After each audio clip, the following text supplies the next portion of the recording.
Bonjour, Madame Judith. Mon nom est Rosalie et dans le fond, je vous fais une vidéo parce que je suis pas capable de rentrer puis d'écrire dans le document. Fait que ça va être plus simple de faire une vidéo. Les questions posées étaient dans le document réponse examen 1 que vous nous avez envoyé et qui doit être remettre aujourd'hui à 23h59. Fait que c'est pour ça que je vous l'envoie vidéo parce que je suis pas capable depuis le début de la journée. J'essaie de rentrer, j'essaie de mettre dans Word, j'essaie de le télécharger puis de le remplir puis de vous le renvoyer. Il n'y a rien qui marche. Donc, j'ai décidé de faire la vidéo. Alors, est-ce que l'activité des 3 petits cochons s'appuie sur le jeu et ses caractéristiques? Moi, personnellement, je crois que oui. Puis pourquoi? C'est parce que les jeunes, simplement, ont l'air d'avoir du plaisir. Puis le jeu, dans la définition d'un jeu, c'est que les personnes concernées aient du plaisir. Donc, c'est ça. Je crois que ça rentre dans les critères qu'on peut appeler du jeu, si on peut dire.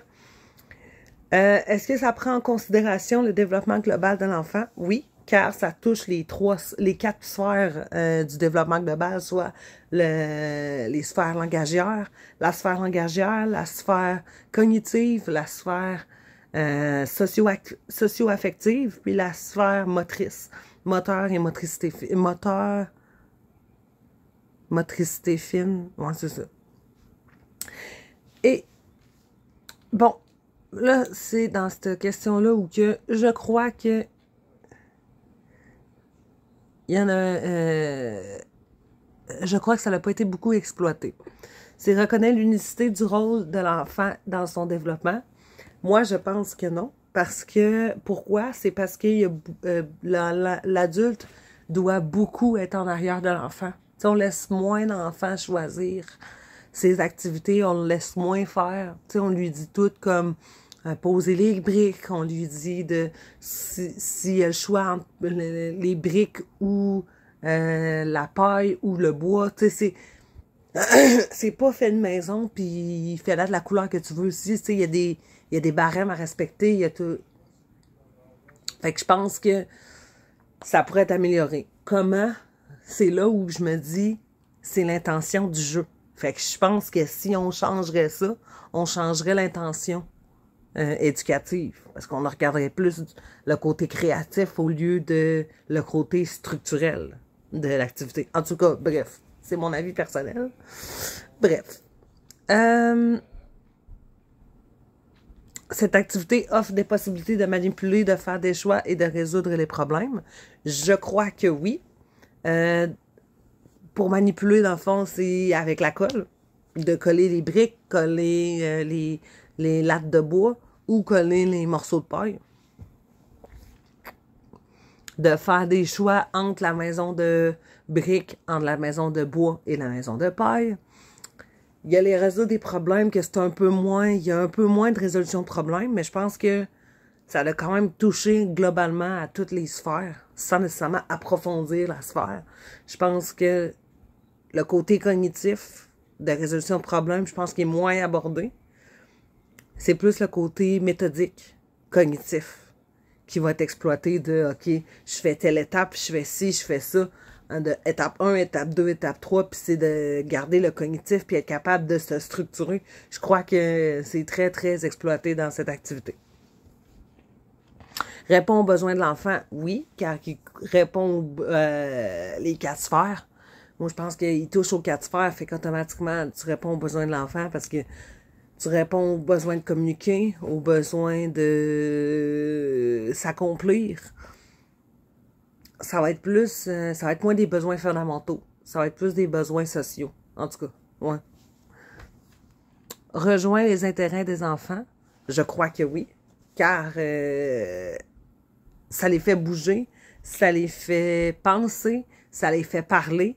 Alors, on voit qu'il y a beaucoup de dialogues qui se font avec l'éducatrice durant l'activité. Les enfants viennent soit valider, soit parce qu'ils sont fiers, soit parce qu'ils veulent venir valider. Tu sais, ils sont souvent en interaction avec l'éducatrice. Puis, je crois que ça ça représente un défi réaliste parce que ça représente un défi dans toutes les sphères. C'est pas juste dans une sphère qu'il y a des défis, c'est dans toutes les sphères. Fait que je pense que c'est pour ça que ça fait que on peut dire que le défi est réaliste pour les enfants. Favorise l'autonomie et la créativité de l'enfant. Encore là, je pense que l'autonomie, ça reste à travailler, mais la créativité de l'enfant, oui, effectivement, car on lui donne une consigne, on lui dit mets des briques, mais on lui dit pas mets les briques comme ça, comme ci, comme ça, mets les briques comme ça me tente. Fait que je pense que là-dessus, la créativité peut être très, très exploitée. Puis ça comprend une intention pédagogique adaptée. Moi, je pense que oui, mais c'est sûr que, vu qu'on n'a pas l'âge des enfants, on sait pas c'est quoi l'intention liée à l'âge des enfants. Fait que je sais pas jusqu'à quel point ça pourrait l'être. Si on regarde la question, je pense que oui, il y a une intention pédagogique, mais je pense que c'est plus une intention comme plus interactive, de comme plus être capable de se développer globalement au lieu de juste se développer au niveau pédagogique. Je pense que c'est un développement comme plus global de langagier, cognitif, moteur, puis socio-affectif. Le fait d'être avec des gens, ça fait le socio-affectif. Le fait d'être de la motricité, ça fait que les briques, le bois ou la paille de coller, je pense que c'est l'aspect moteur. L'aspect langagier qui est exploité, c'est le fait de communiquer puis de bien communiquer avec l'éducatrice pour que l'éducatrice soit capable de interagir avec eux. Puis cognitif, ben le fait de se concentrer, moi je pense que c'est pas le fait de penser, mais c'est plus de se concentrer qui va être observé ici dans le cadre de cette activité. Donc ça résume en gros les 10 questions que vous nous avez posées. Puis moi, je pense qu'à part l'autonomie puis l'unicité, la question sur l'unicité, je crois que tout aurait pu être répondu oui parce que c'est vraiment une belle activité.